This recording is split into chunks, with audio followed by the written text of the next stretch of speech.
కొన్ని చేయాలంటే చదువు అవసరం లేదు, పలుకుబడి అవసరం లేదు, పాపులారిటీ అవసరం లేదు, గాడ్ ఫాదర్స్ అవసరం లేదు. నీ బుర్రల తెలివి ఉంటే చాలు. ఎదగనికే కాదు, మోసం చేయనికే. గట్లాంటి స్టోరీ ఇక్కడ స్టోరీ. కాంతిదత్ ఈయన పేరు చూడొచ్చు.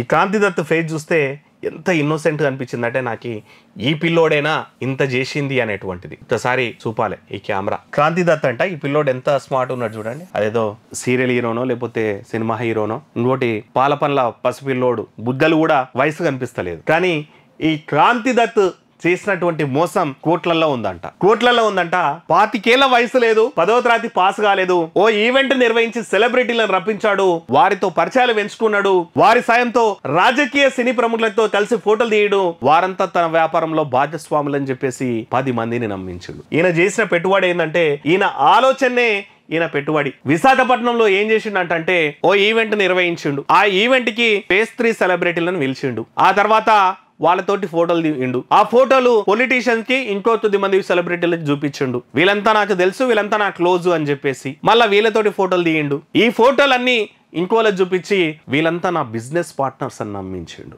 ఇంకా పొలిటీషియన్స్ కి, ఈ బిజినెస్ మ్యాన్ కి, ఇప్పుడిప్పుడే ఎంటర్ప్రీనర్స్, యంగ్స్టర్ ఎంటర్ప్రీనర్స్ వస్తుంటారు కదా, వాళ్ళకి సెలబ్రిటీలతోటి పరిచయాలన్నా, ఆ క్లోజ్నెస్ అన్నా, ఫ్రెండ్షిప్ అన్నా సరే మస్తు కాస్ట్లీ ఉంటది. అట్లా కాంతిదత్ వాళ్ళలో పడ్డరు వాళ్ళంతా. ఇక విశాఖపట్నంలో నిర్వహించినటువంటి పింకథాన్ లో ప్రముఖ డిజైనర్ శిల్పారెడ్డి అటెండ్ అయిందంట. ఈ వేడుక పేరుతో స్థానికురాలైన శిరీషారెడ్డి 60 లక్షల రూపాయలు కూడా ఆయనకు చెల్లించిందంట. ఆ వచ్చిన పైసలతోటి 2018లో హైదరాబాద్ కు వచ్చేసిండంట ఫ్యామిలీతో పాటు కాంతిదత్. ఇక్కడ హైదరాబాద్ వచ్చిన తర్వాత సస్టైనబుల్ థాట్ పేరుతో ఇక హైదరాబాద్ ఈ పింకథాన్ కు శిల్పారెడ్డి వైజాగ్ పోయింది కదా, ఆమెతో ఏర్పడ్డటువంటి పరిచయంతో హైదరాబాద్ లో ఏం చేసినంటే సస్టైనబుల్ అనేటువంటి కార్ట్ అనేటువంటిది, అంటే పర్యావరణ రహిత ఉత్పత్తుల సేల్స్ కేంద్రం అయితే పెట్టిండు. దాని మీద ఆమెతోటి 2 కోట్ల పెట్టుబడి పెట్టించిండు. తర్వాత ఆమెకు అర్థమైంది కాంతిదత్ ఎంత మెదడు, ఎంత క్రాంతి ఉంది అనేటువంటిది, ఆయన మెదడులో ఎంత కాంతి ఉన్నది అనేది అర్థమయ్యి ఆమె బయటికి వచ్చేసింది. ఆ తర్వాత ఏం చేసిండంటే ఈయన పలు హోటల్స్ కూడా పెట్టిండు. ఆ హోటల్స్ లో వాన్తోటింత, వీన్తోటింత పెట్టుబడి పెట్టించిండు. ఆ పెట్టుబడి పెట్టించి మళ్ళీ వాళ్ళ క్లాస్ చూపించి అవి షట్ డౌన్ చేసేసిండు. అట్లా తృతీయ జ్యువెలర్స్ అనేటువంటిది ఓ జ్యువెలరీ షాప్ కూడా పెట్టినట్ట. మొత్తం మీద ఈయన కాన్సెప్ట్ ఏంటంటే అవతలను పడగొట్టడం, బుట్టలు వేసుకోవడం, మోసం చేయడం, అవి దివాలా తీసినవి షడప్ చేయడం. ఇట్లా కొన్ని కోట్ల రూపాయలు కూడా మోసం చేసిండంట. ఖరీదైన ఇల్లు దాదాపు ఆ జూబ్లీహిల్స్ ఏరియాలో 5.5 కోట్లు పెట్టి ఓ ఇల్లు తీసుకున్నాడంట.